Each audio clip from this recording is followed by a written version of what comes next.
record that, and that'll go viral. I think that should be.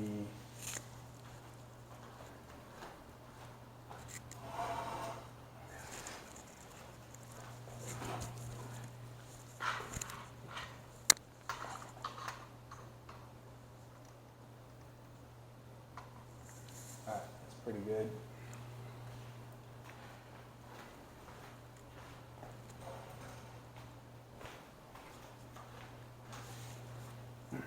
All right, that's good. That's, yeah. I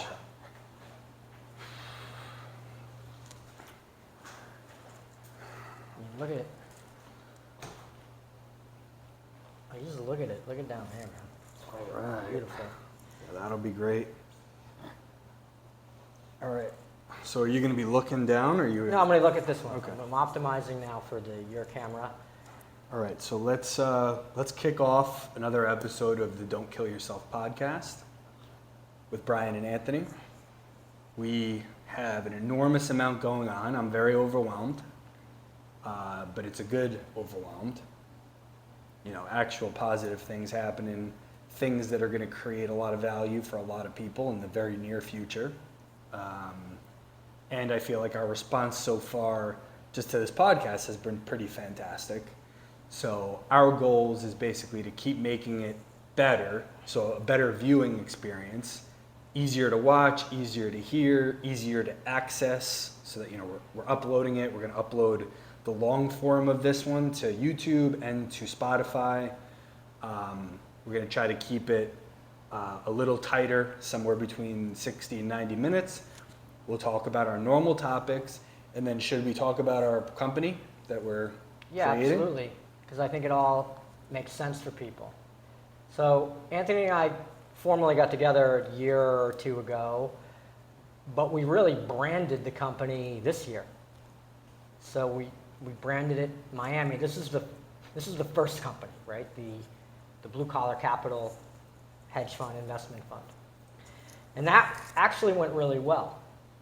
I feel, looking back on that time period, when we created the logo and all that stuff, that was almost like practice, right? For what we're doing right now, which is we have a major deal we're working on, biggest deal I've ever worked on.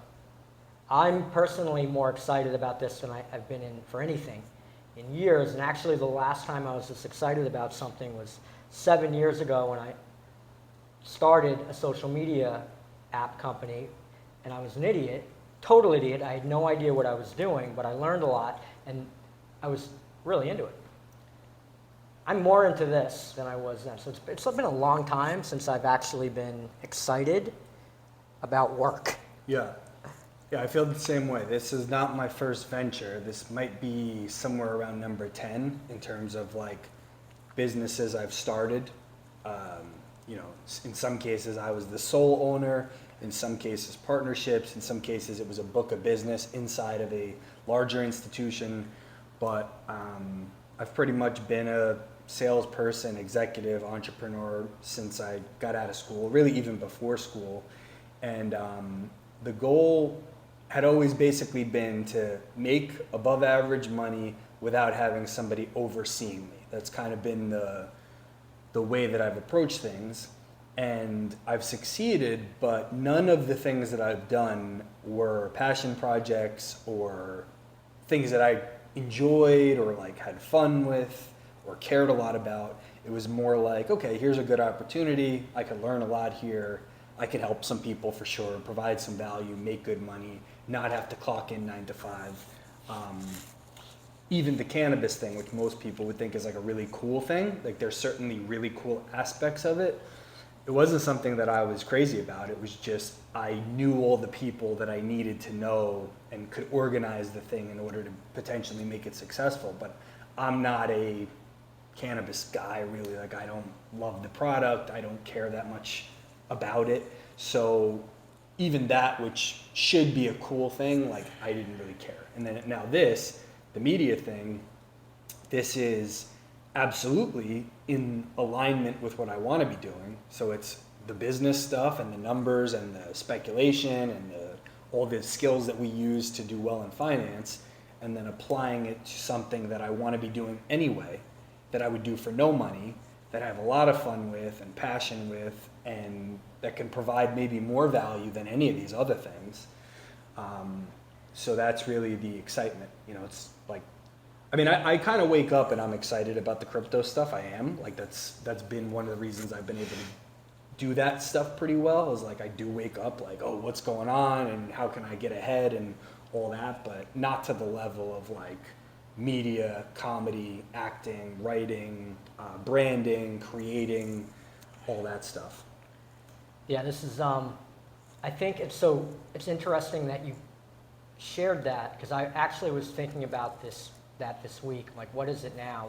What's the difference? And it really did start when we started to brand Blue Collar, because what I think you were saying is it was very similar to my intentional product development or company development. It was always about my lifestyle. So these were lifestyle companies. It was like I wanted to be successful enough to get really comfortable. And then it was never really about just making it really big. It was never about really pushing myself to the limit.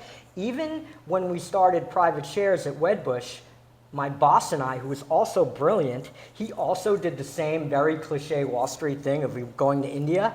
So that's how we actually connected in the yoga studio. And back then, 12 years ago, we were looking at the traveling yoga teachers as having it all. Like they had the best life. And so even when we started Private Shares, it was all about like, how can we do the least amount of work possible and still have a good amount of success, have a good amount of money, but not ruin our lives like we did when he worked at Goldman, I worked at Merrill Lynch. And I think like you were saying, kind of like, I think maybe you were coming from the same place in trying to create a lifestyle company, whereas now we're going for it. We're pushing ourselves. Yeah, and I mean, I've been having this conversation with myself. The past few years were rough. You know, I left the professional world and pursued acting full on, living on a couch, you know, doing odd jobs, not having money for food. And I got sick through that time, and that really compounded things. But now I'm, if not all the way better, pretty close to better and healed, and my mind is kind of back online. And playing small is not something that I'm interested in anymore. Maybe it's just I had enough experience, like I've had enough ups and downs and attempts and failures. I've met enough other people who are entrepreneurs who have had success and failures where it's like, okay, I know the game, I know the players, I know the people that succeed, I know the people that don't. I'm not looking for lessons anymore. Like it's like, okay, apply all of the relationships and all the knowledge and all the effort and go big. Really like attempt to make a splash, push some buttons, bother some people. You know, I don't care if people don't want to be my buddy because I decided to say some things that don't align, or I created a company that steps on some people's toes. You know, it's just like really that thought process of like, don't play small, you know, push it big, realistically big, not I want to be the first trillionaire, but more I want to create something real and solid that lasts, that I have a significant ownership percentage in, that'll make me plenty of money and that'll provide immense value for tons of people, that'll attract other people, good people to it. And, you know, it's like, I'm not old, I'm 36, but like, to me, like I'm closer to 40 than I've ever been. And like, if I need to lose some people by saying some things or doing some things, that's fine. If I need to attract some brand new people that I didn't know before and trust them going forward, then that's the way that it has to happen. And you know, I put out a video the other day about manifesting abundance. It actually got cut off halfway through because I did it a reel instead of a post. And what happened was last year I was like kind of down and out. It was before we started to like work together and everything started to go great. And I was just like, I know I could become a wealth magnet. And I know that the way to do it is to eliminate any needs and worries and to sit and meditate and change my inner working. And I did it, and it worked like unbelievably fast. But I know that the key of it, which most people will not be prepared to do, is I said to myself, if manifesting an abundant reality means never ever speaking to anyone that I've ever known before, like if it meant like I had to go live in a mountain in another continent with people that I've never met and do nothing that I've ever done and see no one that I've ever known, that's okay. Like if getting to my destiny, where I'm supposed to be, what I'm supposed to be doing, includes total detachment from every single thing and one, that's okay, and I'm okay with that. And I think that the reason that most people will never be able to like move up, manifest abundance, however you want to talk about it, is their identity is attached to their mom and dad, their grandparents, their hometown, their heritage, their name, some idea they had about themselves. And really that is the reason, because most people are like, well, I actually would rather just be around my mom and dad than be a billionaire. Sure. And like you truly have to detach. It doesn't mean that they're going to disappear from your life, but you have to detach from the connection to your past in order to go forward. And that is why most people will not ever move up, manifest abundance in their life. Yeah, I mean, that's brilliant. That's a brilliant bit. In pursuing, so throughout our whole lives, whether we were, that's probably what I see in you that's the same as me, is you're pursuing, your first value is you're pursuing a great life. Yeah. And the transition that's happening for both of us now is where in the past it was like a great life was doing the least amount, getting the best result. Yeah. Which is sensible.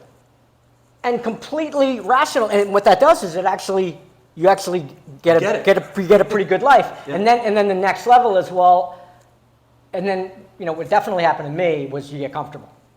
And there's this stagnation that happens, and you actually really realize in your body that the actual really great life is not that. The actual really great life is just going and pushing as hard as you're capable, and you'll find a level of happiness that it was so much greater than just like doing the bare minimum. And part of doing the bare minimum also, I've realized, was fear, right? It was that same fear that you just spoke of. Of course, and you mask it in some other concept about yourself. About efficiency. You say you're a perfectionist, or you say you're being efficient, or a minimalist, or you say that you're self-righteous. And I have other friends that do the same stuff, and I have conversations with them. It's the same topics. There's some kind of ego, fear-based concept that you wrap around it to try to make it seem like you're not soft, because you don't want to go there. You don't want to say, you know what, I'm playing small because failure is scary and I've been hurt and rejection isn't great and I don't want to lose friends by trying to be too ambitious or, whatever. And so I went to church on Sunday. I've been going to the Catholic Church here on 5th Street, St. Francis. And I'm going to make my way back to VU at some point. But I've been going every Sunday to the Catholic Church. And it was a great sermon. The priest talked about humility, and in religion a lot of the time people try to knock you down a bit, like there's a little bit of underlying of like knock you down a little sometimes, but he basically said no, humility means figuring out that thing that you were meant to do or that you were best at and doing it. So if you are supposed to be the news anchor for the biggest media channel on the earth, and you choose to stay in your hometown and be a cashier at a hardware store, and you say to yourself, oh, I'm a simple guy, I have humility, I don't have a big ego, I'm humble. If you use that, you are going against humility. Humility is not playing small, and it's not doing what you're expected to do or going the easier route or the simpler route. It is, what is my gift? What have I been blessed with? And where is my real destiny if I let it go where it's supposed to go? And being that. And it's okay if your destiny is to be the cashier at the hardware store. It's totally okay if that's your destiny. But it's also appropriate, and it's showing humility to be the president of the United States, to be the anchor on the biggest news channel, to be the biggest movie star on earth. Like, if that is your talent and where you're kind of supposed to be, then humility is being that, and nothing less, and nothing more. I love that. I'm gonna go see that guy. That's awesome. Yeah, it's this African guy. So there's an old white guy with a phenomenal singing voice. That's the guy that usually does it. And then there's an African guy, probably every like third or fourth week. And he just did it. You know, normally I really like the old white guy because he sings like an angel. But yeah, this African guy, he had an incredible humility talk this week. Yeah, I love that. This is great. This is the best start of the podcast we've ever done. But let's move through it and let's be precise and get through the talking things we want to talk about. So, Leo, I know you want to talk about Leo. I could talk. I mean, if you want to start on Leo, we'll end on Leo. So, okay, we don't have to go right into Leo. So the few subjects that I think that we should always talk about or Leo is Leo, dating, DiCaprio. Okay, let's talk about it. Yeah, let's talk about it. Philosophy. So I've dabbled back into Niche, who was like in college, Niche was my guy. And Niche, a lot of this, like, people will be bothered by you being your full self because it's going to cause emotion and fear in them. Right. And they will not be able to help having envy, having bad feelings towards you, etc. And even people very close to you, which, you know, you've talked about this in some of your recent videos. Really family. And then your best friends from home. Yeah. Well, so philosophy, the reason I love it is philosophy is your pursuit of happiness. All political thought of every kind, so your Ayn Rand stuff, philosophy, Marxism and communism and socialism, that's philosophy. So your pursuit of happiness, essentially your politics and your religion and the way you approach life is your philosophy. So these great philosophers, which there are many that I really enjoy reading and studying, that's the best core way. First principle thinking, is that how you would describe it? And just to be clear, Ayn Rand actually says the exact same thing. She says all politics are just the occurrence of philosophy. Yeah, and she by definition, I think all government is derived from philosophical thought from the beginning. And thinking. Objectivism is her philosophy. It's a very complete philosophy, and she based it on Aristotle more than anyone else. Yeah. And Aristotle was like a maturation of, so Socrates, kind of the original, the Socratic method is asking questions, asking clear questions that can have a clear answer, and it's kind of the beginning of the scientific method, I guess you would say. And Socrates taught Plato. Plato has great stuff about illusions and, you know, the mind and the way you can kid yourself more or less, amongst many other great ideas. And then Aristotle is really like kind of the perfection of those. It's Socrates, then Plato, and then one taught the other. Aristotle is like fantastic. So Aristotle has there's a lot of quotes that like I live by, you know, pursuing excellence, or you pursue perfection so that you land on excellence. Things about your vibration and matching a reality, they're rooted in there. And then Aristotle taught Alexander the Great, the greatest conqueror. Keep going. So, you know, that's an unbelievable historical strain of teaching, where Socrates taught Plato, Plato taught Aristotle, Aristotle taught Alexander the Great. Alexander the Great was the, you know, Macedonian Greek conqueror, and the way that the information and the thought process and the philosophy translates generation to generation.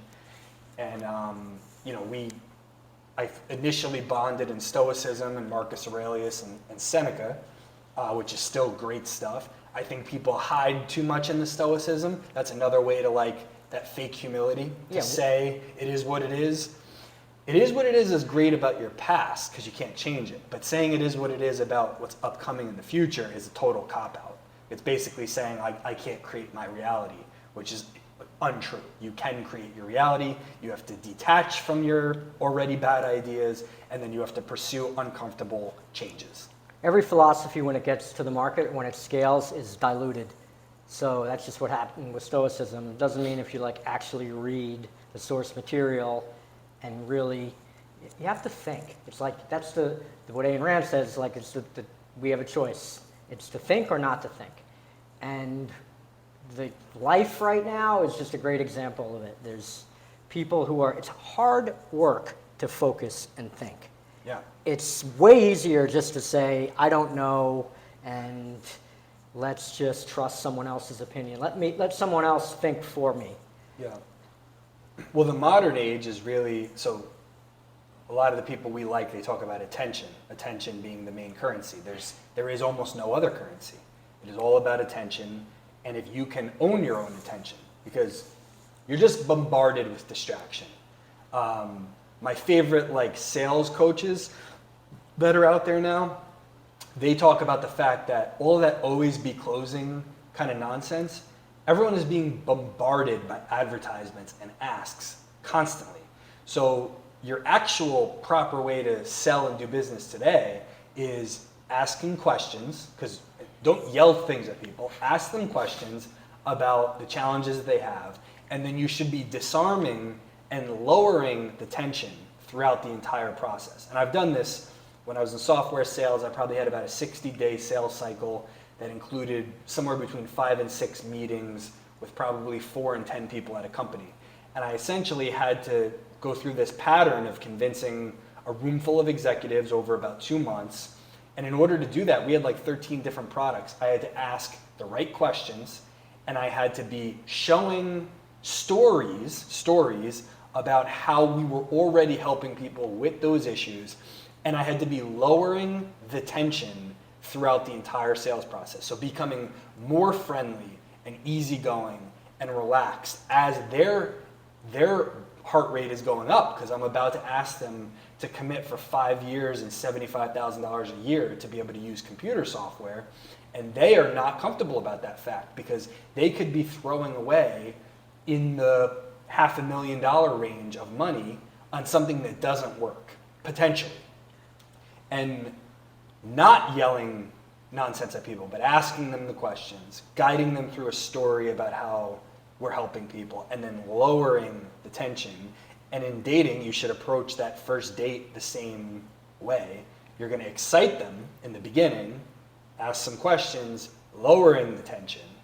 Everything that happens leading up to that first date should be making them less anxious and uncomfortable, knowing that in their head they're like, should I just cancel on this? Is there something wrong with him? Is there something wrong with me? Taking as much of that out of the air as you possibly can. Yeah, I mean, that's a great way to segue into Leo. What we want to talk about anyways is really it's like podcasting. It's all the same stuff. It's like all the work happens in a sale up front. So Leo doesn't have to do anything because he's Leo. Yeah, he's established who he is. The story doesn't need to be told. It's already told. It's already told. So he's already relaxed. Yeah. He's just receiving an endless supply of women because he did all this work and did it better than anybody else and really committed. And it was never about women. It was always about the work. And got really, really, he never played it like a luxury company. Right? And by luxury company, I don't mean luxury goods. I just mean a lifestyle company where you're just kind of like what we did, right? Okay, what's the minimum amount of money I need? And then how can I do the least amount of... He just went for it and was always about the art. And now he's Leo. And so it doesn't really matter what Leo does in the date. It's pre-sold, right? And so with software... And with any product at all that you actually have to do all the work, you still have to do all the work up front. You're doing all the work in the very beginning of the sale, and then you're relaxing, right? But the hard part of that sale process is getting the meeting, right? how many calls you have to make to get a meeting, and then how much work do you have to do on yourself to be good in that meeting. Yeah, so we're building a deck for our company, an investor deck, and we have a good amount of wealthy investors lined up kind of waiting for it already. So we anticipate at some point next week having something to send out. And now that I think back, I worked with a deck in that software sales job. My thing was to get somebody's time so that I could take them through the deck rather than just fire it over to them. But if we fire it over to them, if it's attractive enough and doesn't say too much, that's really the key. Like, it has to say about half of what we want to say and leave that person on each slide having questions, wanting to know more, and sending a text, hey, are you free now to talk? Now, if you're actually presenting the deck, which we could actually do that too, like from remote, like be on the phone and flipping through, that's better. And the way that you would do that is you say, okay, we created this deck. It's 10 slides. It's going to cover a 30,000 foot view of everything. I want you to let me get through it really briefly, like boom, boom, boom. Yep. And then have a little pen and paper. So if you do see something and you want to jot down a question, do that. But like, let me get through so you're not asking a question that I already have an answer to. And then we'll immediately go back to what's important to you. And that'll allow the questions to reveal themselves. They will say, well, on this slide you said this, but my question is this. Now you know where their head is at. And they'll usually have two important things. And sometimes they'll have a third thing that isn't important. So that was in objections, it's the first one's not that big. The second one is generally the big objection. And the third one is just some like nonsense. Well, what if there's an earthquake? Something stupid.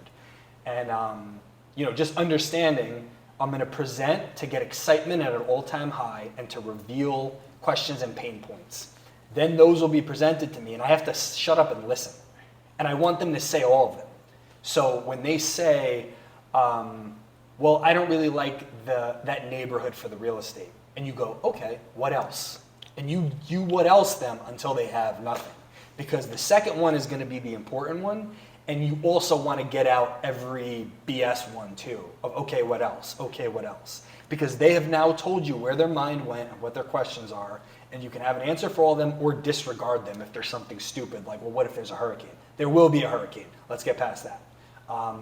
That kind of a thing. But just, see, this is why this is great to talk about this, because I would not have remembered my exact sales process and how I got people to write these massive, not as massive as what we're asking now, but massive checks.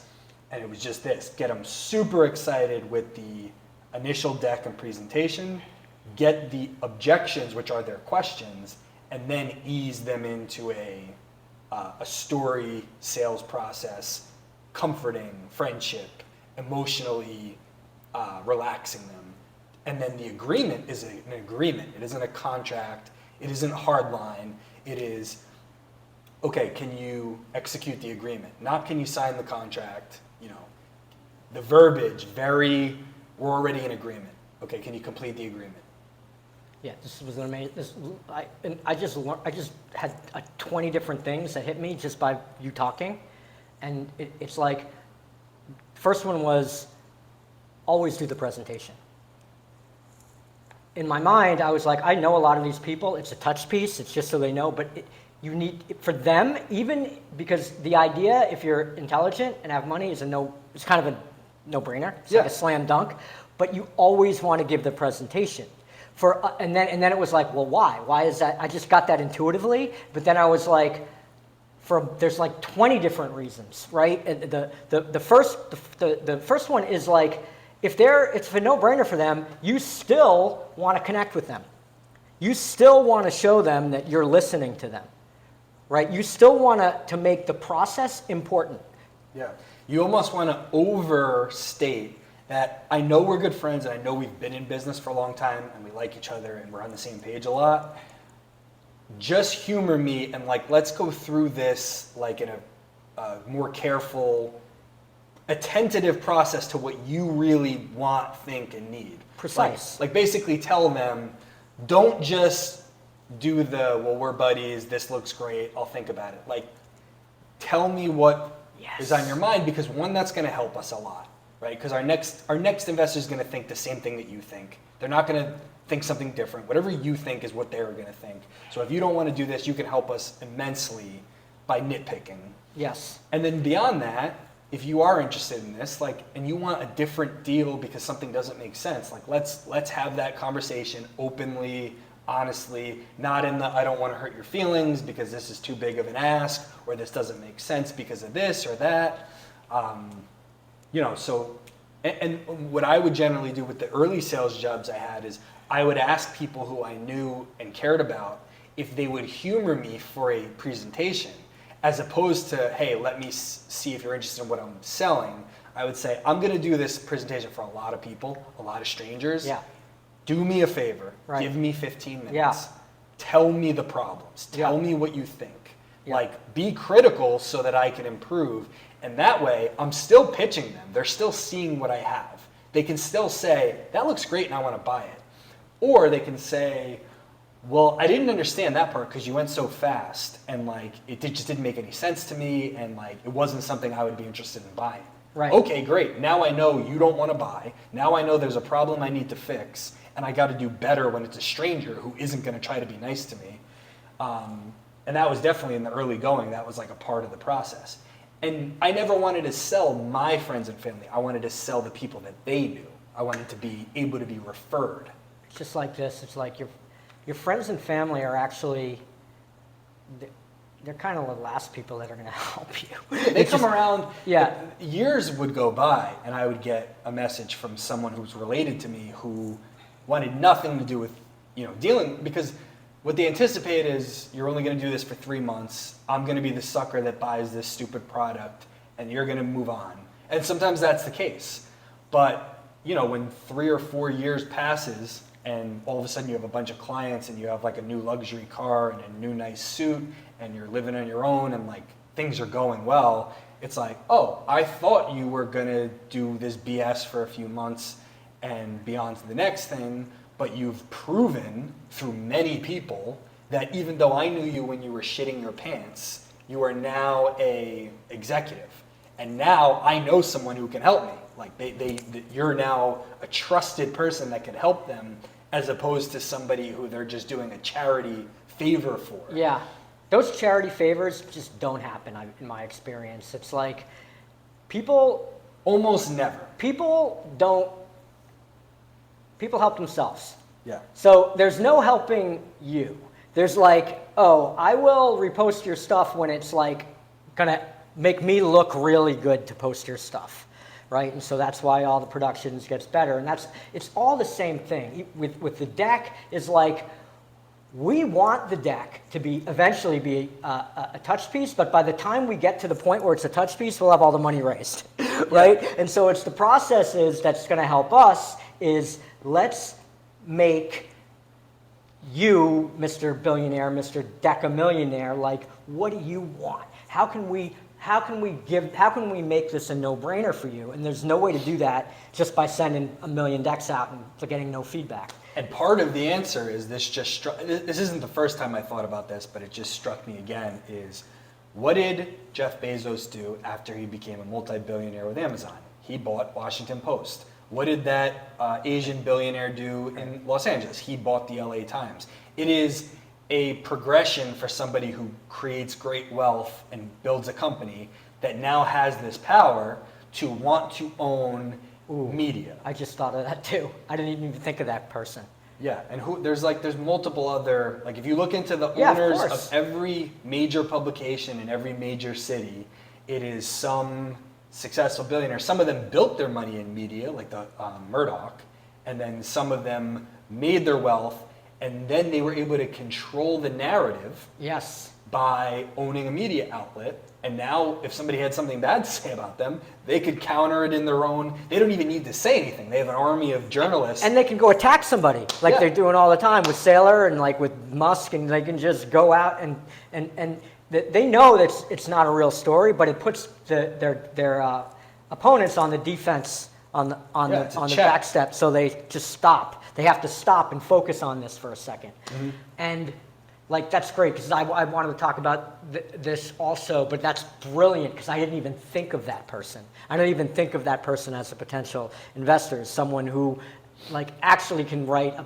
much bigger check than what we're even asking for. Yeah, because we're very kind of focused on real estate. Yeah. Which is great, and I think that real estate is Smart too. It's It's smart. yeah. It's important. It makes things better. It makes things easier. We'll own some Miami land like we want to, and also in terms of the content we create, real estate is one of the topics because there's only so many topics that both men and women are really crazy about, and real estate is one of those topics because everybody Yeah. lives in it, right? Yeah. Your home. Yeah. Like, so women love houses and beautiful properties, and men also love houses and beautiful properties. Yeah. I don't know how many, there's dating, the male-female romantic relationship, which is the number one topic that there ever was and ever will be. But in terms of things that both men and women are super interested in, real estate, not necessarily for the same exact reasons always, but real estate is a huge topic. And I've gotten messages actually in regard to questions about real estate just recently by people who know a lot about a lot of things. I looked at real estate as such a simple investment that it's not as technical as talking about the other stuff that we talk about because it's so tangible and sensible and the information is available. But a lot of people don't have any knowledge on it at all and are very interested in learning about it. And the Kiyosaki stuff, which we love him, he's all real estate. I've had questions about that. Well, how do you do that? Because he's always talking about how he doesn't pay taxes and how debt is money. So how do you really do that? It's actually super simple, but I don't even know if he ever says it.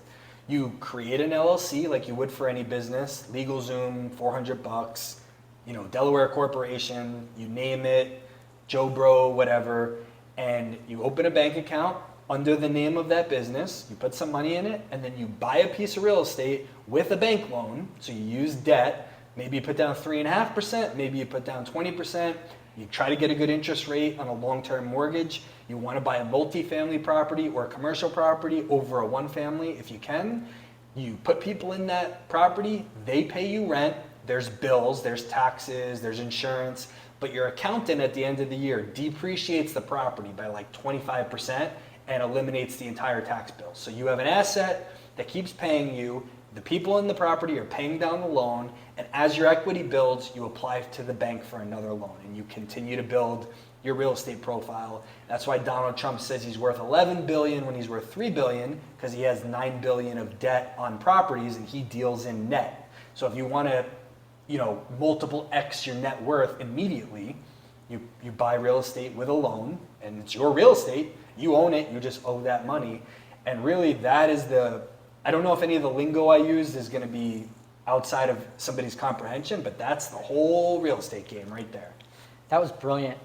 I mean, this whole thing, but I want to get to the real estate too. And I also want to get to like speaking sometimes just way above that's the feedback I've been getting on YouTube. But that you're speaking too high level? Yeah, but I don't think that was. I think that was like perfectly calibrated. Yeah, that's the challenge of all this stuff, Yeah. 100%. And I pride myself on being able to say it in a way that someone can just hear it and get it. And the funny thing is, how Errico always says, the people in your industry are going to harpoon you when you try to simplify it. Right. But the actual audience, which is 99% of everyone, is going to go, oh, now I get it. That was great. Finally. And that happened with, one of our friends who's a hedge fund guy sending a message about, I tried to take a complex financial idea and dumb it down to layman's terms, which was well received. He got mad. Yeah, and he got mad because the professionals in your field don't want their stuff dumbed down. And realistically, you are losing some of the definition when you dumb it down. But the point is not to be really exact at all. The point is a vague idea so that the 99% of people who are not licensed and working in your industry are able to go, oh, now I've heard that word and now I kind of get what it means and now I'm interested. Yeah. That's the whole thing. And just before I forget it, because I've been wanting to talk about this too, is and you just nailed it with the power of media, just really what that is. It's so much more than the financials. It's mind control. It's mind control basically. So we're in the mind control business, And you could see it, and this is what I wanted to bring, because this is also the opportunity. This is also the whole media company that we're starting here is the two greatest are heroes here, best practice guys in the world, Joe Rogan and Gary Vaynerchuk, this year both did softball pussified interviews with who? Rogan just did it like last week. Gary? Nobody saw it, no, and Gary did it earlier this year. They did it with Zuck. And they were the most, like, everybody was like, bro, what are you doing? It's so, like, because Zuck is One of the enemies. one of the enemies, rightfully, but Zuck is that powerful that, all he had to, it was even implied, he probably didn't even have to say anything. He's like, you got to have me on and softball me and protect me, otherwise your distribution's going to be Humanize cut me. off. Your distribution's going to be cut off. Can you do that for a brother? And they're like, okay. And so Rogan doesn't ask him a single hard question. He's like, oh, I can understand why you hid the Hunter Biden story. I can totally see why you did Yeah. that.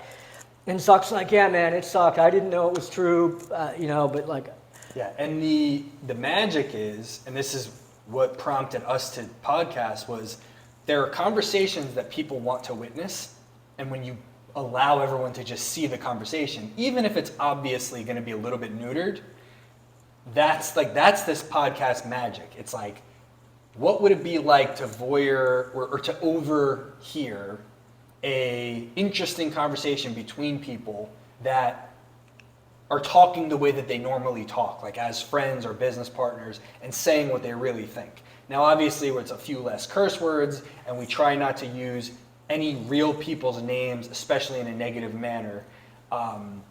But aside from that, it's like the conversation that we have probably 1 or 2 times a week is just now put on film, and the same ideas are churning, and we're just trying to bottle it up so that it's worth viewing, because we know what the end game could potentially be of that. But that's what that was. That's just watching Joe Rogan and Zuck have the conversation that you would want them to have anyway. You would want people like that to be in communication. Right. And then you'd want to sit in on that.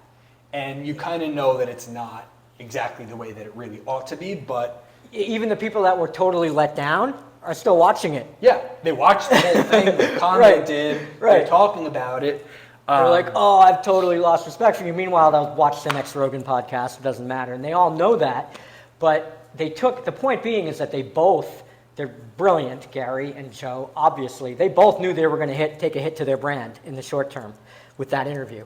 That did nothing for them, but Zuck is that powerful that they I hadn't knew even thought about- long term they had to do it. I hadn't thought about that stuff at all, to be honest, until you just brought it up. It was it was basically It's a power play of the top media When guy. you talked about how powerful media is and where, like, instead of just thinking about, which is still very smart for this project, because there are just more decamillionaire real estate investors that understand this deal than there are billionaires that want to own the Washington Post. And like you said, we're going to create it where we own a lesser percentage of the property because it's pitched more towards real estate investor, but then we own a significantly larger percentage of the media company because we may end up taking that out of that property, etc. Yes. So we could It create keeps- the deal. yes. And then that way, if somebody wants to come on board with the media part of the entity, we have more to give them. Yes. Let's just, like, for the real estate investor, of which there are millions of guys and gals that can write us this check, millions literally, probably, and they're all looking down here, like, they don't, the media part of it might even be a turnoff to them a little bit. Like, if it's not super, like, we're renting out the space, there's revenue, I don't know, I'm making things up now because we haven't tested the marketplace. No, that's but a good. yeah, There's certainly yeah. people who are short-sighted and who Yeah. don't really understand media, which is a lot of people. Yeah. That'll say that sounds like a big waste of money that I don't want anything to do with, and then we have to excite them that for Miami to be the world-class city that it's becoming, Right. it is a must that it has a media studio channel, a voice. That's one of the words that I wanted to Ooh, use a that voice. for the copy I've been That's writing. hot. That's hot. Miami needs a voice. Because right now, your major news outlets are not out of this city, and Right. that doesn't make any sense because the best people are here, and the finance is coming here, and the population is growing, and the places that used to be in control of the media have let us down massively, and I would go as far as to say as they are dead, that New York is dead, and that Hollywood is dead, and that will certainly be in the deck, and that'll get a little bit of excitement because that's what the deck is excitement. Totally. And it's hit buttons, push buttons, bother some people. Some fuck no's in response would be great. I would love some New York No, people. you want the Fuck no, this sounds like shit. I hate Miami. It's too hot. All So- right, see you when you're dead in Times Square, you communist loser. there is a reason, I love bragging about this, that my most viral thing I've ever done by 5X is just me saying, if you come to Miami, you'll be rich. And it went out hard and fast, but all the first comments were negative. All the first comments. That's a beautiful sign. So yeah, so as we distribute, so there's phases to the deck, right? The first phase is like the kind of like our really tight, very wealthy friends. Would you take a look at this? Yeah. We were thinking like, no, we want to get it good before we show them, and that's not really the way to do it. We want them to help us and partner with us in this project, and so we're like, help us with this deck, and then we actually do want to get some because they're not going to tell us to fuck off, Yeah. right? But then we actually want to get some anger, some hostility towards it. Yeah, we want some people, and we're going to be sending it to some New York and LA people for sure that'll probably feel at least some type of way at how much we're saying the places you live are irrelevant. Yeah, you're an idiot. And the place that we live is the only relevant, or not the only, but almost the only relevant place now in terms of a growing international city that's people moving and things getting better by the day. And that's another aspect of real estate. So there is one thing that I want to say about buying real estate, and this is like the big real estate people will all echo this. When you do purchase the real estate, purchase it in a place where the population is growing, not shrinking. So there's 3 states in particular, red states, where people are massively moving to, and ideally, What are they? What are the 3? Florida, Texas, and Tennessee. Oh, okay. So it's Nashville, Yeah, Nashville, Austin, and yeah, Miami. yeah.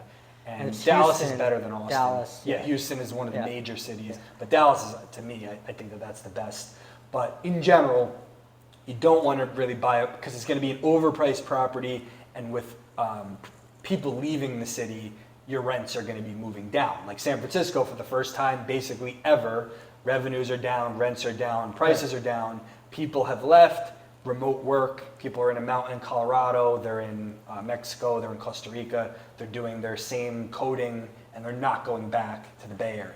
So, just be conscious of, is this a city, town, or state that has people moving to it, or does it have people moving out of it? That's like the big, I think, important real estate thing for today.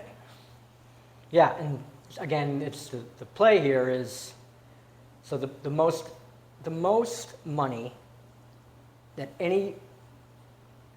the most money-making contrarian trades of all time have always been, you're not bullish enough. So it's like, well, everybody is moving. That's going to change to Miami. And it's like, well, Yeah. hold on, bro. Well, that Like, brings up something great. I want to yeah. talk So about. no, but like those are so even when we did Facebook, before it went public, when it was $20-something a share, pre-split, it was like, no, that's too hyped. It's like, I know everybody's on it. Yeah, no kidding, everybody's on it. My kid's on it. I get it. It's like, people like it, but what is it? It's overhyped. It's like, okay, you're not bullish. You don't understand what's Yeah. going on. So go ahead. You don't get the massive cultural change. Yes, that's happening. actually happening. Okay, the person who I studied when I got into finance was Warren Buffett, because he was the oracle from Omaha. He created so many things that people copied, and so I studied him in depth, and I still stay in touch with whatever he's up to. He said the other day, he bought his first stock in 1942. If you would have put $10,000 into the S&P 500 in 1942, today you would have $51 million. So you would have to do nothing, totally passive investing. And he was telling people how great of an idea that would be. And what he always does this, he says, just invest in the index. Meanwhile, he probably bought his first stock in 1942 for less than $1,000. So a tenth of what he's saying that you would have had invested that day. And he's now worth about $125 billion. So the reality of how he made his wealth is 5 to 10 incredibly good investments that he went almost all in on with like 50 to 75% of his total net worth. So the same stuff we do with the private shares and with, noticing this crypto trend and blockchain, like we're not invested in 500 bloated pig piece of crap companies. Okay, that's what the bankers want you to be invested in because they can rip money out of every side of that deal. And we don't need to go into the forensics of how that happens, but just know when you're investing in every company, you're investing in every piece of crap and the 5 to 10 good companies that are actually going to change the world and grow. We prefer to find the 5 to 10 good companies, and one might not go well, but most of those 5 to 10 good companies are going to go so incredibly well that we multiply the money and then we take it out and then we get to the next thing and now we multiply that and now you have a net worth. And you have these old guys that'll say, oh, just invest in the index. It's like, why would I turn 10 grand into 51 million when I could turn 1 grand into 125 billion in the same time period? And he's just saying, you're not as smart as me, so you're not going to be able to do it. So just deal with the BS that they give to you. Right, just don't think. Yeah. So, that's the big philosophical question, to think or not to think. And here's the brutal truth about that. Not one rich person got rich by investing in a diversified portfolio of stock. No. It just doesn't work like that. They might have gotten rich because the company they had IPO and they had shares in that stock, but that's not diversified. That's the opposite. That's concentration. Yeah, 100%. Now, having said that, investing in an index is better than not investing at all, right? Like owning a house is better than renting a house. Like once 5 years hits, like it all sets in where you're building an equity position as opposed to just burning money on rent. So owning any assets, especially because what's going to happen now, with the money supply, there's this crash that we're in that's going to go probably for the next 6 months, maybe longer. And eventually, anyone who owns valuable assets, it's going to go up enormously.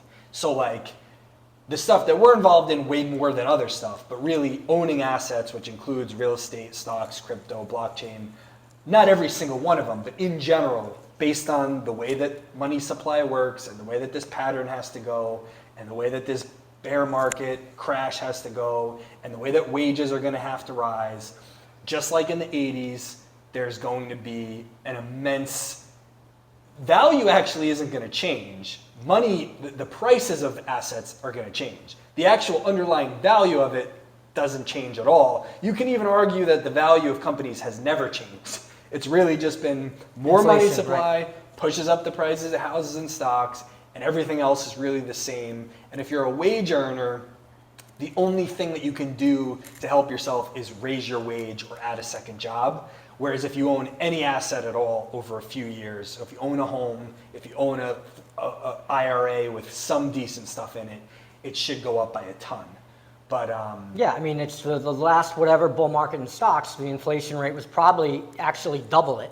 Yeah. So people thought they were making money. They were losing a lot of money, and you saw that in where you saw that in South Florida real estate was actually, what are things that people are actually going to want in 5 years or 10 years, right? They're not going to want stocks.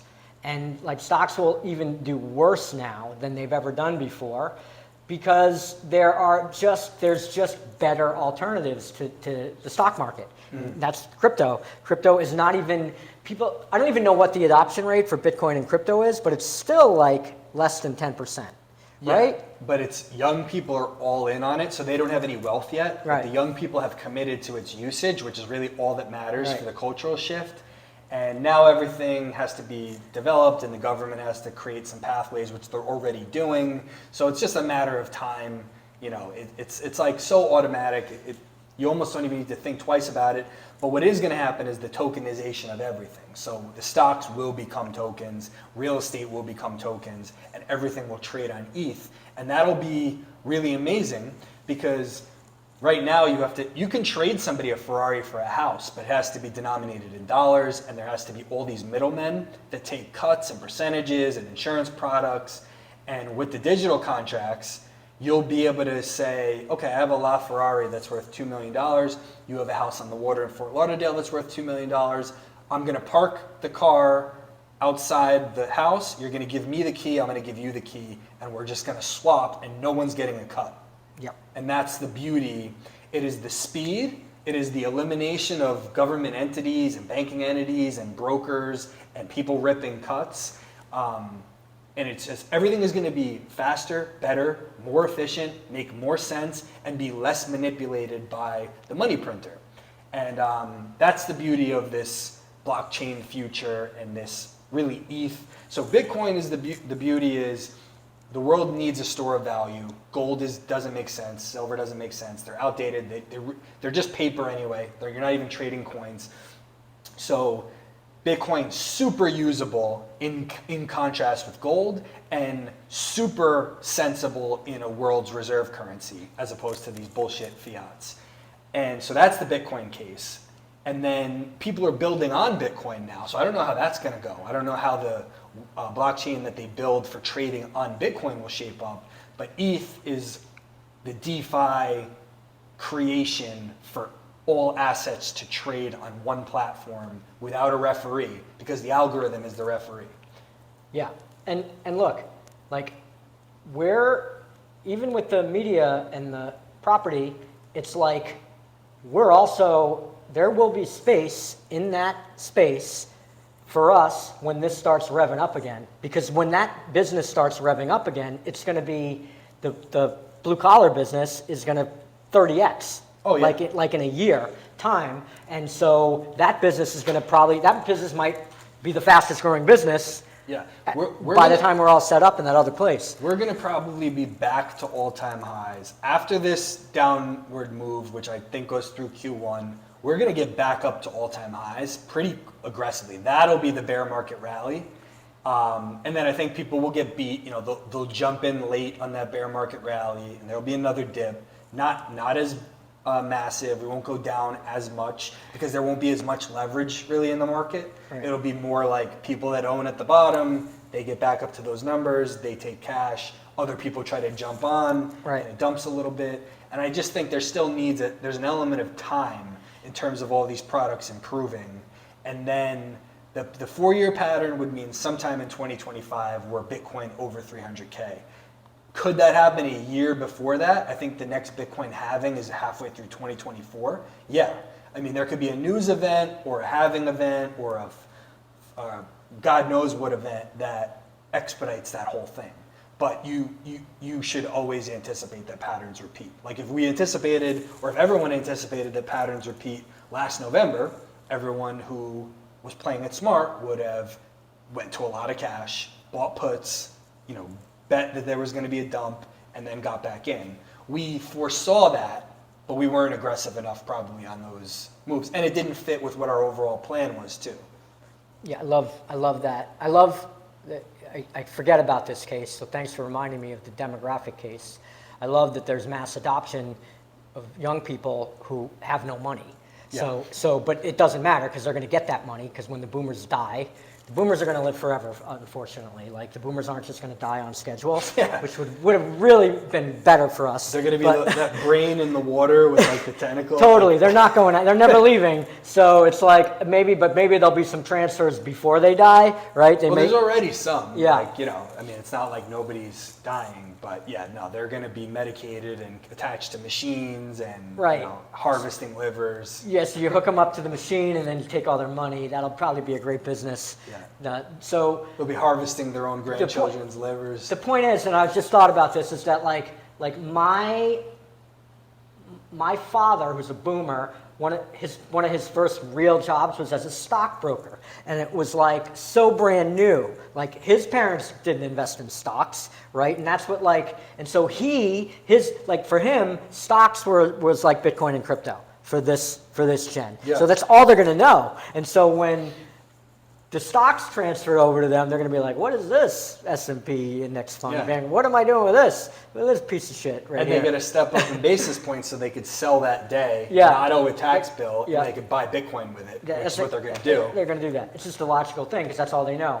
So, yeah, I forgot about the demographics, which are massive. Like, you got to understand, we've been thinking about this stuff forever, and we've made that tough choice to think or not to think. And so a lot of what, like, this whole media thing, this, like, of course, yeah, the Don't Kill Your, this podcast started it, but it wasn't like, oh, we have a cool podcast that people like, let's start a media company. No, it's like, what's the obvious thing? Yeah. What is the most obvious way to capitalize on this everything to Miami and this massive, massive problem in the media space, right? That someone's going to step into it.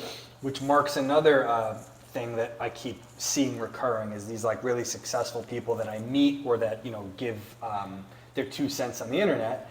They talk about how to win is to do the obvious thing just repeatedly. It will bore you. Like you basically have to become so bored with what you're doing, but just knowing that it's like the right thing to be doing. And that's what I have never done. That's what I always, Me after neither. 2 years of something, I go, okay, I've mastered this. It's going so well that I need to climb the next mountain because I have no challenge. I'm not engaged enough. This doesn't seem like something that's going to carry me through multiple decades. So it's like really every 2 years or so, I've hopped either companies or industries or careers or apartments or cities. And it's this like, you know, conqueror, excitement, new experience, challenge.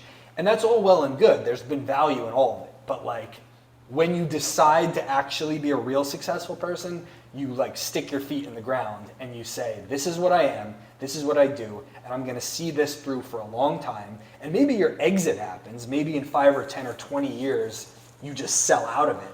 But like, you don't do the, oh, I've mastered this idea, so I might as well bury myself again in something that I suck at in order just to have a struggle for no good reason whatsoever.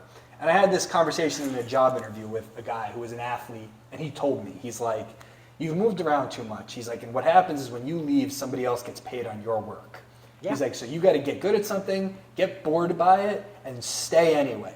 You know, find something else that's exciting in your life. But you got to get totally bored with what you're doing in order to be like a master and in order to be like a super successful person. Yeah, because the reality is, and I'm the same exact way, you didn't master it. No. Right? Because if you mastered it, you would have seen the results where you never would have left, right? And so it's like repeat, and that's what we're getting better at it. Even the podcast is getting better. Like we're actually a lot more precise than when we were when we started. Yeah, because we were just having a panic attack in front of the camera and yelling nonsense. Right. And now we have feedback of what you want to hear about, and we're trying to do that. And you know, it's like also we still want to walk the line of talking about things that we're interested in. Yeah. But the reality is we're interested in a lot of things. Yeah. And so we joked, we're like, okay, we're just going to talk about Leo and the head guy at the gym we go to because we love them. And we're just Kiyosaki. Yeah, and Kiyosaki. So we're just going to talk about those, which probably would kill too. Yeah. But like, it really is, it is that simple. It's just say the same stuff over and over and over again. But you also have to do everything to kind of see what hits, one, and then what hits, and then you also love. Yeah. So, and I think our program is very well-rounded, where the big goal is Don't Kill Yourself podcast, right? So people who are struggling, who are on the edge, we've been there. We've lost some people. Before the podcast. Yeah, before the podcast. We saved some people. I think we've saved some people. But that's, you know, the idea is, all right, I can clue in once a week and hang with Brian and Anthony and get a couple good ideas to keep me off the fucking edge. I feel like I got some friends. And that's great because that's more important than making money and all those other things. Sorry. Yeah. That actually, saving lives, that's the purpose. And to save lives, you have to just sit there and talk for a long time. You have to hang out with people. You have to spend actually give time. them time with people, so it actually does matter. We should just still keep talking about everything because we need to spend time with Yeah. the people that need to be spent time with. And the everything, it's like, so dating is a topic we talk about and we will talk about. Our finance, our fund, our crypto, the overall state economics, that's a topic that we're going to talk about. Our fitness, diet, exercise, why you do it, how it affects your life, that's a topic everybody's interested in.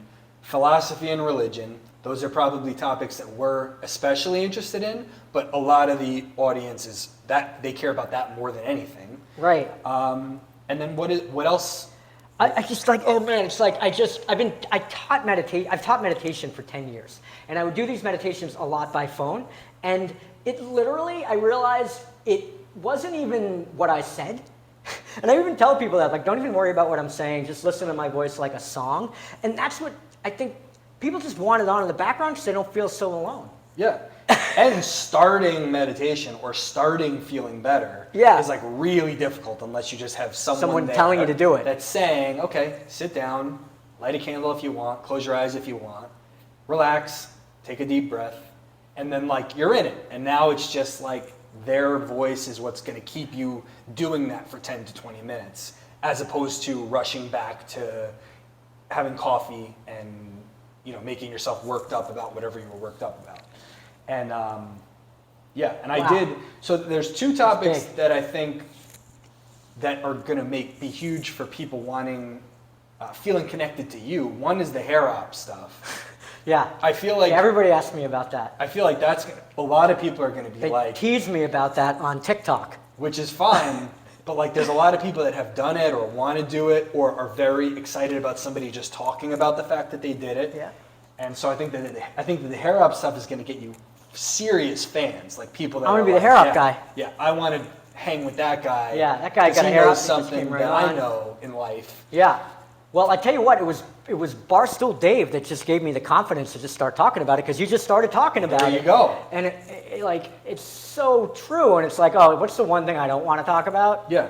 Well, what's the downstream, right? Like Yeah. Barstool Dave talked about it, so now you talk about it, and Yeah. now somebody else is comfortable getting it. Talking Yeah, about or it. talking about it. In my case, when COVID began and everything was shut down, there was a podcast that these two New York comedians were doing, and I was hanging with them for an hour or two every week, and it was keeping my head out of the gutter. Amazing. So it was like, okay, there's real value here, because when everything is shut down and I'm going bananas, two comedians who are obviously buddies hanging out and talking about history, it was called History Hyenas, was like keeping me sane for a couple hours a week. And like there's real value here. This isn't like, this is fun and let's make people laugh and let's maybe get rich being in show business. This is like, if it wasn't for this kind of thing, I don't know what mental situation I would be in through this insane time. I just got it today. I just got it right now. Or a few minutes ago. Yeah, it's called the Don't Kill Yourself podcast. Yeah. And we called it that before I even really actually understood what it is that we were doing. Yeah. And that's what we were doing. Well, because the topics are five or six different topics that we just think people are interested in, that are entertaining, that we generally talk about. But realistically, it's just somebody being able to sit with us for a while and listen to BSing, and they care about some of the things we talk about. They don't care about other things, but it's like, all right, an hour hanging out with some people who maybe they know us, and that's great because it's hey, comment, message, whatever, or maybe they just stumbled upon it and it's like, all right, there was a decent hour of hanging out, and now I don't need to dive out of my window. Yeah, and I think people actually get that we do. I think we do care. I hate to admit it, but it comes across it comes across with the production because all the money that you really spent and the time we put into this is these guys actually don't want us to kill ourselves. Yeah, well, I had so many in a row, So did I. I think a lot of people did. Yeah, a lot of people did, Yeah. but it was boom, boom, boom, boom, close people, not Yeah. acquaintance people, people that I have. Like your girlfriend, basically, your ex. Yeah. Yeah, people who I loved, people who some I knew since they were born, some I played football with, which is, a band of brothers kind of situation. And one was a family member who, the sad thing about that was, out of his brothers and sisters, he was the one that kind of escaped a pretty bad situation. He was the one that got away from it. And then, so it was just like rapid fire, like an 8-month stretch of just like people aged between 30 and 39, either outright committing suicide or doing a drug overdose, which is, pretty similar. And I was just like, it was just like getting stabbed repeatedly. So it was like, okay, this is something that I can't have it keep happening. Like I can't. You're gonna do what you can. You're gonna do something about this. Do something. Yes. Right? And I was, because of my health situation, my mental health, I have a gut health issue. It made my mental health go completely, my brain was not working, and I had no good hormones, I had no feel-good chemicals, and I know what it was like to be like, I don't want to wake up. And I don't mean like one day, I mean like 2 years of going to sleep and basically saying like, I won't off myself, but I don't want to wake up. Please don't let me. And then waking up in the morning and going, ugh, like no. But thankfully, I don't have whatever trigger it is that you actually follow through with it. And thankfully, I don't really have the addiction thing, because that's a thing. Some people have an addiction thing, and I kind of don't. Yeah, because that's when people who are addicted are definitely way more susceptible. What's the data on that? It's like totally, because you're not yourself. You're right. outside of yourself. You're being manipulated by something. You're acting differently than you would otherwise. And when it comes to that manifesting that I talked about before, that meditating on abundance, you cannot have any chemical in you whatsoever. No. So no coffee, no caffeine, no buzz. Sugar and caffeine are stress. They're cortisol. They're the opposite of the hormone that we want to have in our body when we're trying to relax and feel great. Because that's what you're trying to do. You're trying to be so relaxed, you have no needs, you have no worries, you're totally detached. You should also not be on an SSRI. You should not be blocking your feelings. You should not be on weed or any kind of cannabis. You should not be manipulated. You should be yourself, totally. I would suggest not having any sugar or carbs at all, honestly. I would suggest not having anything that turns your stomach. You want to be as much unmanipulated as you possibly can be.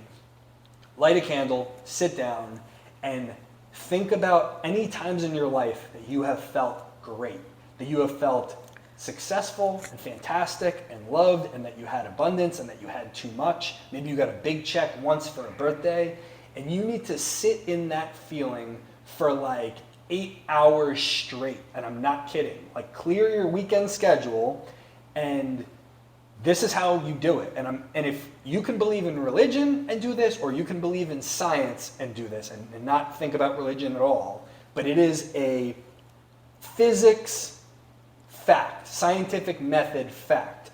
You can only be in the reality that you match the frequency and vibration of. And if you believe that, because it's true, so your belief in it is irrelevant. It is true.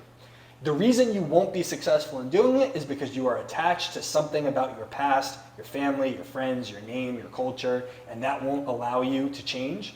But if you are willing, saying, I will totally detach from my location, the people I'm around, the job I do, everything, if that means me landing where I'm supposed to be in destiny, in abundance and happiness, and you will match any good feelings that you've had. You could write down 10 of them and sit in those good feelings for a long time. Things in your life are going to change. And I would do as much as you can in as short of a block of time as you can. So if you can do a Friday, Saturday, Sunday where you do nothing but sit in front of a candle and think about the good things that happen to you, there will be an immediate difference. It doesn't mean that you will be a millionaire on the 4th day, but there will be an immediate difference. And I did it. It was probably 2 weeks in maybe that a check arrived that I had no idea I was going to get. And then I invested that, and it was a couple months of actually down before it went significantly up. And then the next thing went up higher than that. And then I got into a euphoria where I could not believe that in probably 4-month time period, I went from in as bad a shape as you could probably imagine to richer than I had ever been before. And then it was a matter of, can I make the decision to move this money into something different? And I failed there. In the space where I could have paid off my debts and taxes, I could have paid rent for a whole year, I could have bought a property, I could have bought a Rolex. We went to the Rolex store together after having dinner. We both had tons of money. We tried them on, and they said that it's a 6-month backup before you could buy them. We could have put down payments. We didn't do that. Yeah, that gave us the out because we were scared. Yeah. We were scared to buy the Rolexes, even though we both could afford them easily. Yeah. We just weren't ready. It was too much too soon. I drove brand new BMWs at the dealership. I could have leased one or bought one for insane financing prices. And all I kept saying was, well, the number I see isn't quite yet the number that I want to see, which is totally arbitrary, nonsense, loser behavior. And I'm going to owe a big tax bill. And do I want to pay my debts or do I want to buy a property? And it was just the same loser behavior that you all did too, let's be honest. And I had 3 months. I had really November, December, and January to get out. Like, because it was like down and then it was up and then it was down. It was like, anytime you want, buddy, anytime you want, you could pull the trigger on something. And then it was just like, woo! Yeah. We got out some of it, but obviously you want to get out more. But really it was that Rolex moment. That's a great topic. The Rolex moment was we stepped into the store, we both, looking back on it now, objectively, like that was God saying, hey, do you guys want to take it up another notch? Or are you guys good where you are? And we were like, we're good. Yeah. We're so good. Oh, no, wait. We're no. good. We just bought this great steak dinner. Yeah, and yeah. we're so happy. We're liquid. Brian was living on the ocean in this like insane place. Better than the place I have now. Well, no, it's not comparable. No, because it was not on South Beach, so it wasn't better. It was oceanside. It was more expensive. It was only more expensive because it was a monthly Airbnb as opposed to a full year lease. It would probably be similar in price. But anyway, that's irrelevant. Yeah. You were living in unbelievable circumstances. I wanted to tip the valet, and I was like, dude, I only have hundreds. And you were like, I'm so happy you're only carrying hundreds. Yeah. Because I was broke, 4 or 5 months before. You had to basically buy me dinner if we went anywhere. Oh, no, so you brought the dinner. We were in the Rolex place, and could have stepped into it, but we weren't ready, and that's okay. There's nothing wrong with that. There's absolutely nothing wrong with that. And you're not really going to even know until hindsight. Like, we just thought we were being prudent, right? But we were just being scared. Yeah, we were stepping back into the fear vibration. Yeah, we were basically saying we are uncomfortable in this new status of not having worry about paying bills, being able to afford luxury items. Is it smart to bail on these investments now and turn them into other things, which is what you are supposed to do when you're at a top? Or do we not do anything?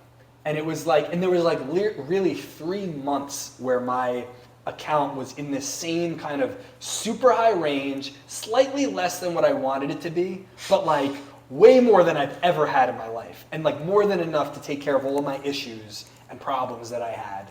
And, I learned the lesson, so that's the benefit, is it was like, okay, next time you feel euphoria and you're telling your friend that you only carry hundreds and you're richer than you've ever been, and, I told you so to everybody, like, okay, that's time to not lose your money, but move it into things that are not going to have volatility.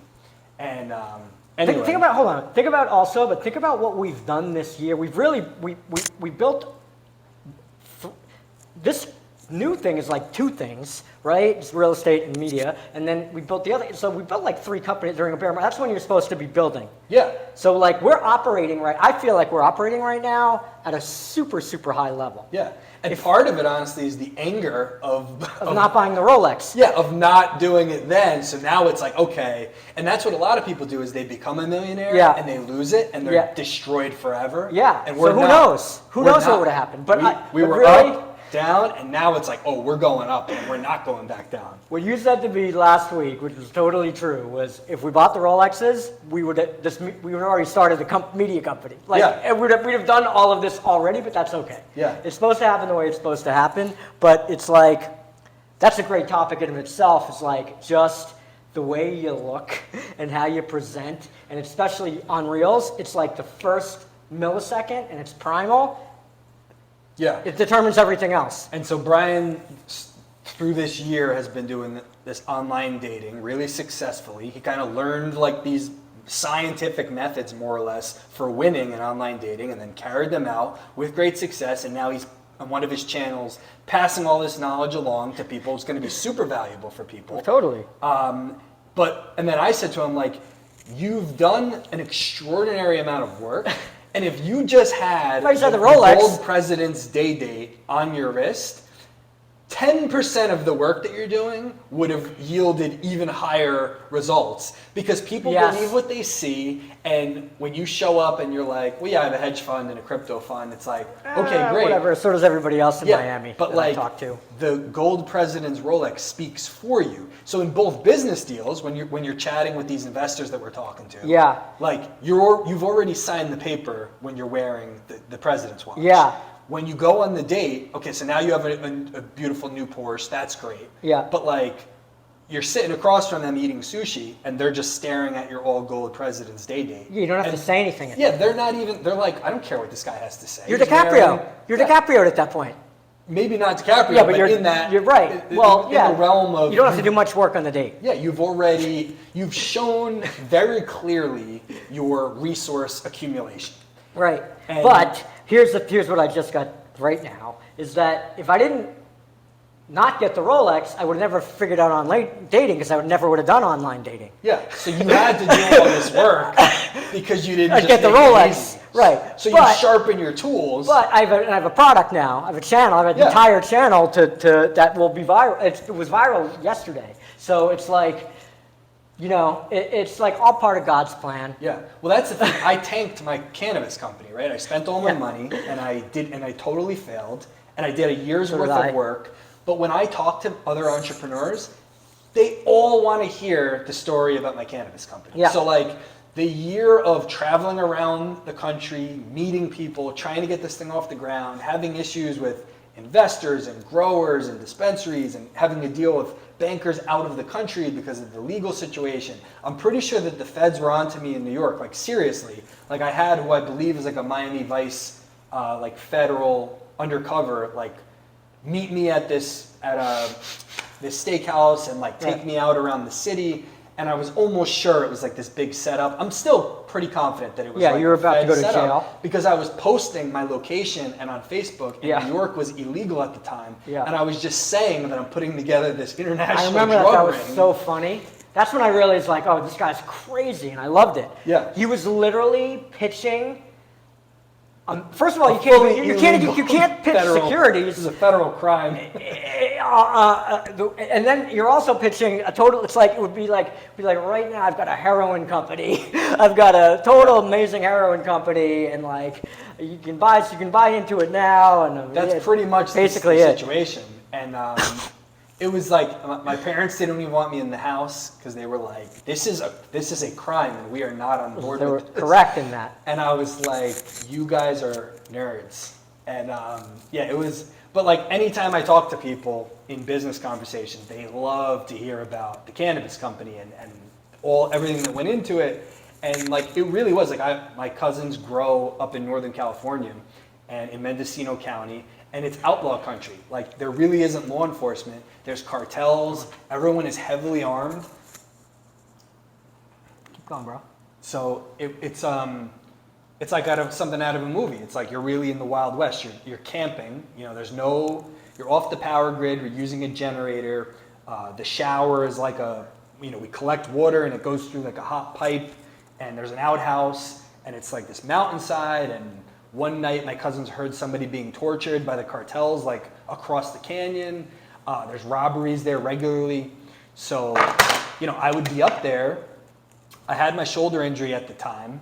And I hadn't had surgery yet, and we're shooting guns. We're just walking around with shotguns and pistols and ARs, and the cartel came and like kind of leaned on my cousin, but 3 of my cousins were up there, and they had small weapons, they had small arms, so the cartel came to kind of like show their presence.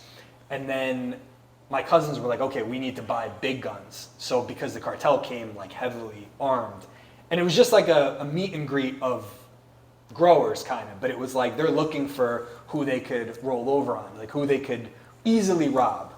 And so my cousins get these big guns, and then the cartel comes back like a couple weeks later, and like it was a totally different experience, where like the first time they felt like they were like the bullies, and then my cousins had all like big assault rifles, and they had like kind of a military protocol in place for like, it was like a lockdown around the facility. Like they spent money to have some security. And then because the way that the cartels operate, they know that blood family members are going to go all the way for each other. So once they realize these guys are cousins and they're all blood related and now they're heavily armed, this is not an issue that we want. So they kind of became friendly. There was a little bit of a blessing, and like it was kind of like, yeah, we're not going to bother you and ask for a percentage or steal your stuff or whatever. But like I was up there in this situation, and I was like, this is amazing that in America, in this day and age, there's like these off the grid places where illegal activity is just happening. There's no law enforcement. So the feds do flyovers and they look for the biggest farms, and then they'll come and raid you if you're like totally unlicensed and like enormous. But it's those counties in Northern California are so big, Humboldt and Mendocino, like you almost can't regulate anything. You almost might as well be international. But like that whole, like me, I was living up there for, days at a time. My cousins were living up there for years at a time. Some of them are still there. And not just there, we went to Denver and Aspen. We had grows there. Some of them are up in Maine now. So it was like going around the country, learning about this product, learning about the dangers, the security risks, which you experienced with the cannabis company you owned, and then going to New York and basically having to find investment bankers who would work through Canada, because that's how you had to do it at the time. And it was an amazing thing, but like, yeah. It was a total failure. It was a huge rejection. I was devastated when it all went down, when it didn't work out, lost all my money, but I have an amazing story and learning. And yeah, the learning was unbelievable. And here's the lesson of learning really is the people that you partner with in business ventures is really important. Like that was one of the lessons learned, was like, it isn't just, oh, this person is interested in this, or this person has money, or they have some connections, or they have some skills. Like, you have to trust the people that you're going to do business with. You have to recognize that they have abilities that you don't. You have to recognize that you're in much better shape to succeed if you're together rather than not. And like that if there was a really outstanding lesson, it was, and I don't mean to say that like my family members were great to deal with, but like everybody has their own thing that they do within the business and their own outcome that they want to see from the business. And like it was really the bankers in New York that were much more greedy than I thought was reasonable. And until you go through that, like you kind of anticipate people will be more reasonable, but people negotiate very aggressively for what they want to get a big cut, even if their piece isn't that valuable, and then you have to negotiate of why they are or are not valuable. Yeah, it's like, if you don't have a go to zero cannabis company, like were you even in business during that time period? Because it's like in the lessons I learned from that, I've had 3 go to zeros. That was the biggest. First of all, it was for the same reasons. Well, wait a minute, like this business is run by the cartels. Yeah. Like you think you're like early on this, you're not allowed to do this. Like 100 years late. And you're 100 years late, and like it's just like any other place. It's like that's how hard it is to break in, right? And so this is going to be hard to do here, is because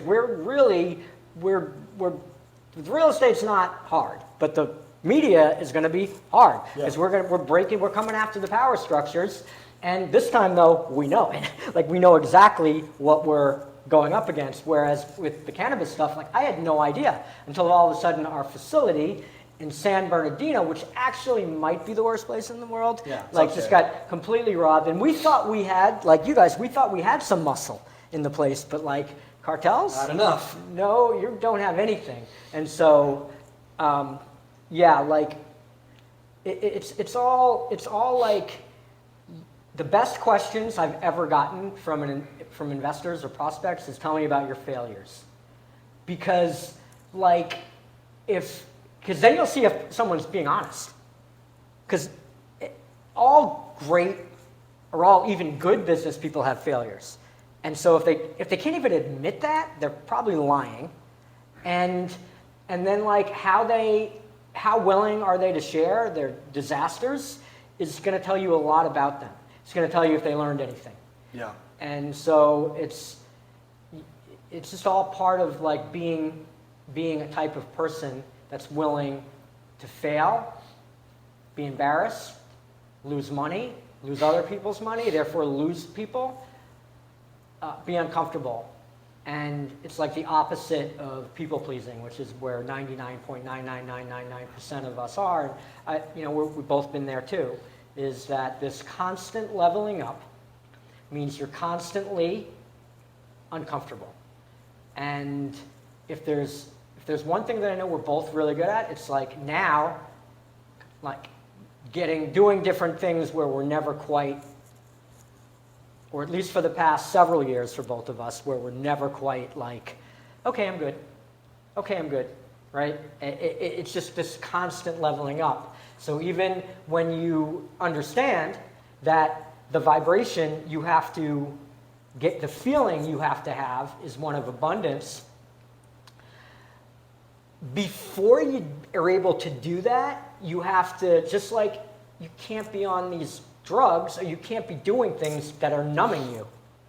You actually have to feel, and this is even in like the meditations around that stuff, is for most people, and you did this just because that was your life for so long, so you kind of did the prereq work, you have to sit in misery before you can start to, like, you have to deal with reality first. Yeah. You may literally throw up. Like, that's not like a pretend Probably a state. good thing to You do. may, if you do this properly, you may literally start puking, and that's fine.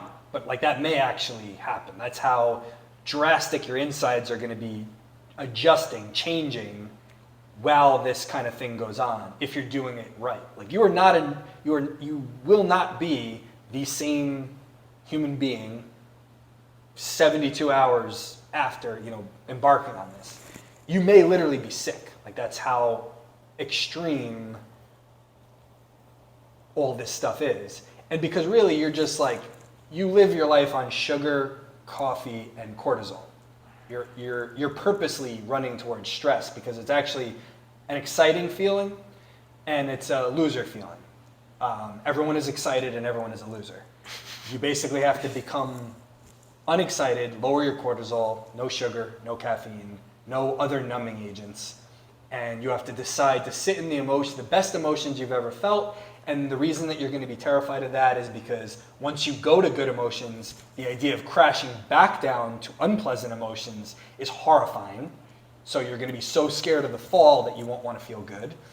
And then the other thing is detaching completely from the identity that you've created for yourself through family, friends, and jobs and all that stuff.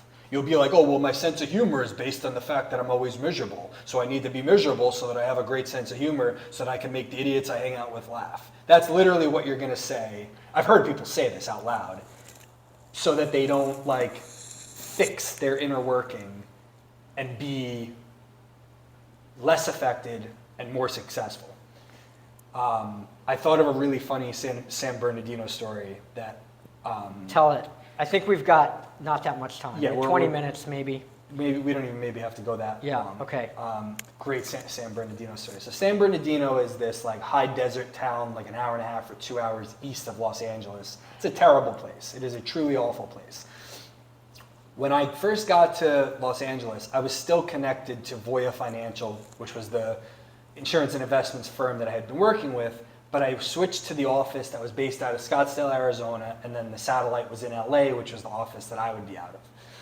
So I start working with these guys, and we were focused on helping people with a loved one who had special needs, because they have like very fancy legal work that they need, in order to get their government benefit and in order to have like any good financial planning, investments, insurance, whatever. So it was really valuable stuff.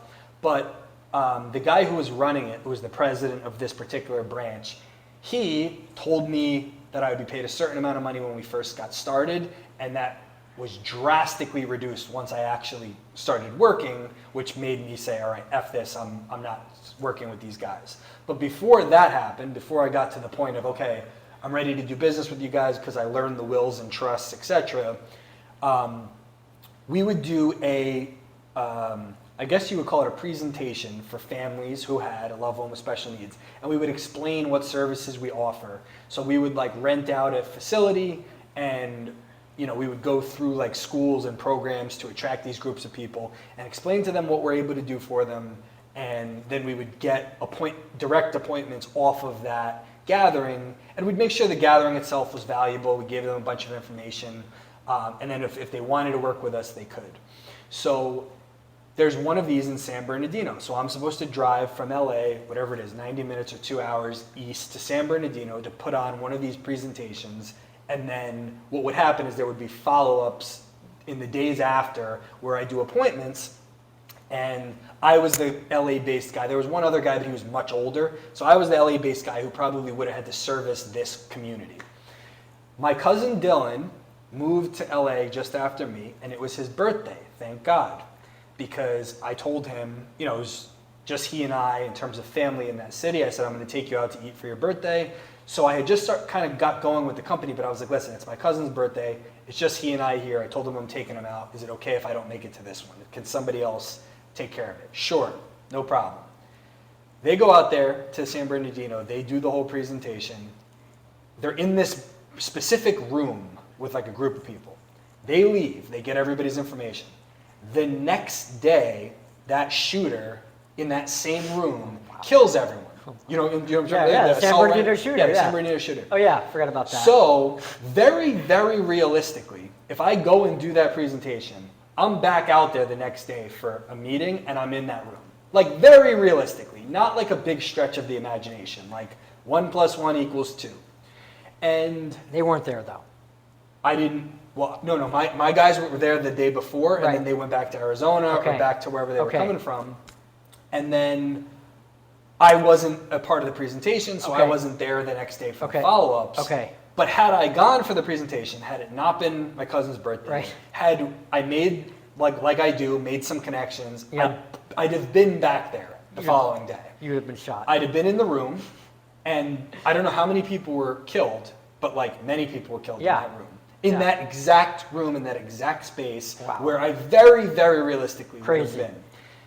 This is my first year in LA when like everything is insane. Like the insanity that was going on, both positive and negative, my first year in LA, it was like almost impossible for me to explain with words. But I was shook, like you can't imagine, from this thing. And so I was dating a girl at the time, really famous, really beautiful, like successful, rich, gorgeous, like everything, who I met. Brian invited me to a holiday event where I met her and we hit it off and started seeing each other. And because I was kind of very nonchalant up to that point, she was like all about me. And then like I was so shook from hearing about this shooting that I was very well supposed to be in that room. And I was already shook from everything happening in my life. I started like to tell her that I love her just out of like nowhere. Just like, listen, like, I know I didn't seem that into you, but like, I think I'm in love with you. But I almost got shot, and she just like totally flipped the script because she loved the dynamic of like me not being interested in her and her kind of chasing me. She didn't understand the San Bernardino shooters. And I was like, listen, I think I'm in love with you. And she was like, I don't like you anymore. No. Yeah, she was like, this relationship is over now. Yeah, that's not where I thought that this was going today. And so it was hilarious. Total failure of like a great little relationship with like the Rolex. Yeah, with like a famous, you'd be an actor. You'd be like you would have been. You'd be in the machine. I'd be going up against you. If you just fucking, excuse my language, if you had just not told her you loved her. Yeah, and that was one of a handful of events of me kind of burning down my status as aggressively as I possibly could, where I was like in the midst of either dating extremely famous, extremely beautiful women that I was totally into, or hanging out in a social circle with like the A-list of the A-list of all the earth, and me just kind of like purposely messing it up by like causing like an issue or a problem or telling somebody to F off or just not going out to things that I'm invited to because I was in turmoil because things were totally not going as expected in my life, in my move. And I was like being pushed up. Like you said, I was being asked to step up You're into like, no, I'm not comfortable. Yeah, into a I love world you. of like elite, I'm great. not comfortable here, I love you. Yeah, and I was just like, let me say and do the things I need to say and do to get the hell out of this unbelievable space that like most people would never even imagine could possibly happen. And I was just like doing it like one after the other, like in hindsight, because it was just like, get me back to baseline of not having things that I want. Yep, That was like, that's it. And so that's all we do now is that the work is not, don't do that again. Just don't kill yourself. Like don't kill yourself basically. You killed yourself in all those situations. And it's Yeah. like, let's not do that. so now I wake up and it's, okay, I love the place that I live, right? Yeah, but now absolutely. it's like, if I move out of this place, the next place is a penthouse or it's Gotta a be up. multi-bedroom or it's a better view. Like, because my old thing would be, oh, I've achieved this unbelievable life. I need to burn this to the ground Yeah. before I go to the next thing. Yeah. And now it's like, no, now I need to own my place instead of rent it. Yes. Now I need a penthouse instead of the 10th floor, or I need a multiple bedroom, or like, there's no plummeting. Now things go wrong and you deal with them when they go wrong. But the status I'm holding myself to is, no, now you'll be going up, better, not down, not back to the old. And if that means dumping people, if that means dumping habits, if that means whatever, then that's what has to happen. And the girl, dating, like I just started seeing someone. I don't think that hopefully they don't want to watch this. I didn't bring it up just for that reason. But a Yeah. supermodel, Yeah, like or borderline supermodel, right? For my taste, like as good as it gets, like Yeah. in terms of almost everything. And I was very clear with her about this. I was like, this is almost like too good, like this whole situation we're in. Yeah, you almost told her you loved her. Yeah, and she told me, she's like, yeah, what you're gonna do is you've gotten exactly what you wanted, so now you're gonna like not talk to me. You're going to blow it up. Yeah, she's like, you're gonna like not talk to me and start like whatever, like treating me bad or something like that. And I was like, no, I would have done that before when I was a loser.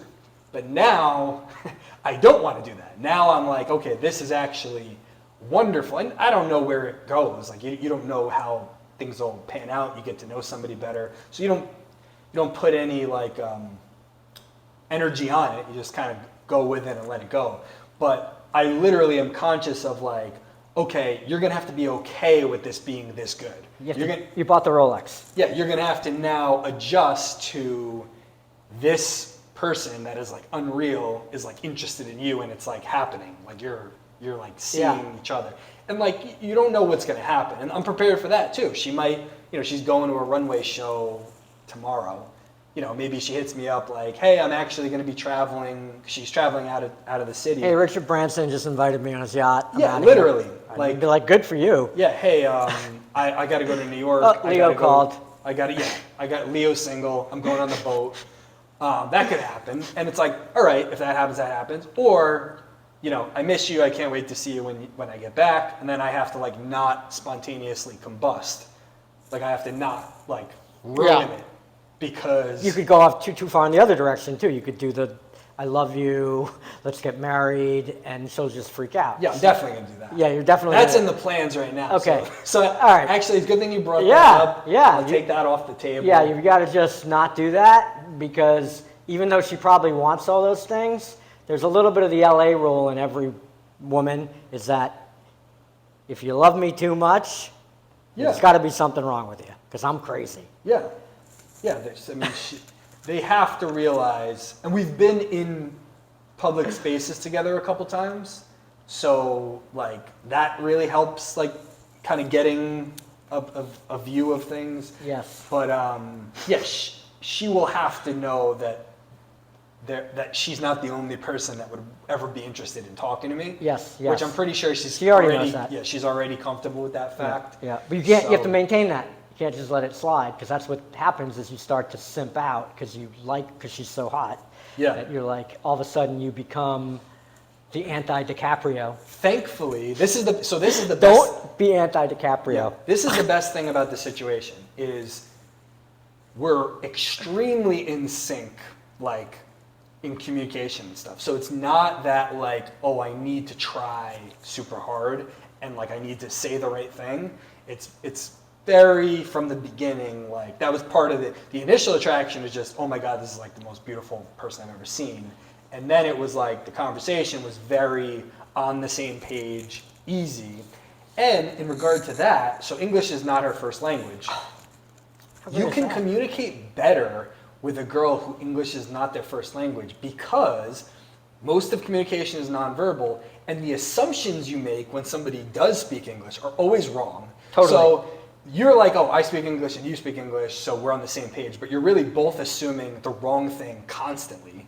When somebody doesn't speak perfect English, there's the assumption that our words are not going to be hitting exactly. Yeah, you're So assuming you're not connecting, Yeah, so so you're you're always to- over-connecting. Yeah, and you're totally into the other aspects of communication. You get so much better of an idea of how somebody is feeling or thinking because their eyes and their body language and their smile is like you have to be tuned into all of it because the words that they say, she'll send a couple texts and like it's obvious that she's English is not her, she speaks it great, like she doesn't have a problem speaking it, but it's totally obvious that's not her first language. And when I use certain statements, she'll say, can you say that in another way, because like she doesn't know what I mean. Yeah. Whereas normally somebody speaks English, they just pretend that they knew what you were talking about. That's amazing. She can just say, can you say that word in another way? Or can you say that same statement in another way? It's not translating for me. So like, That might be my new dating app headline, non-English speaking. can't have English as a first language. Yeah, can't speak English very well. I prefer if you did not speak, because there's something about that that's funny and hot. Yeah, the great majority, I would say, of the people that I've dated in my adult life, like so after college, is not born in the United States, mostly not English as a first language. And I've had great success there, and it's a combination of things. One is girls internationally are not raised to be men. They're not raised to be masculine. No entitlement, no.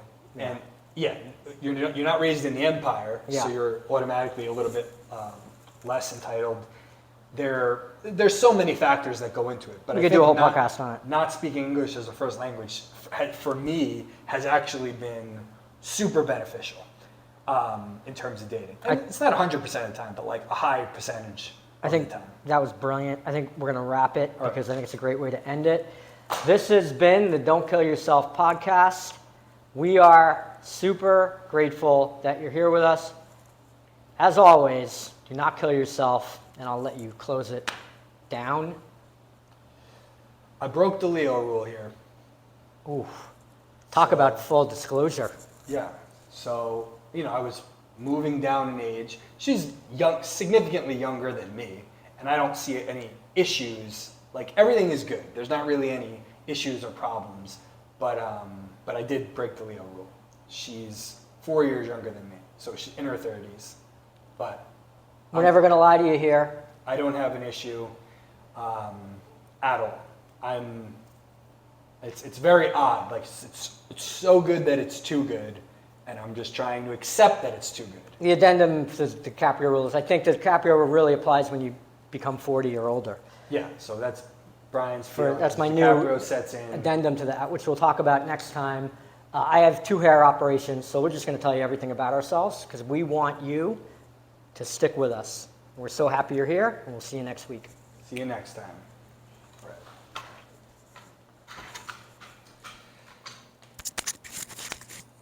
Oh boy. That was the best one by far. We did a whole Brussels thing in that too. That was a Brussels and a podcast. Brussels is gonna be big. And you were up all last night with your lover. I slept like a baby.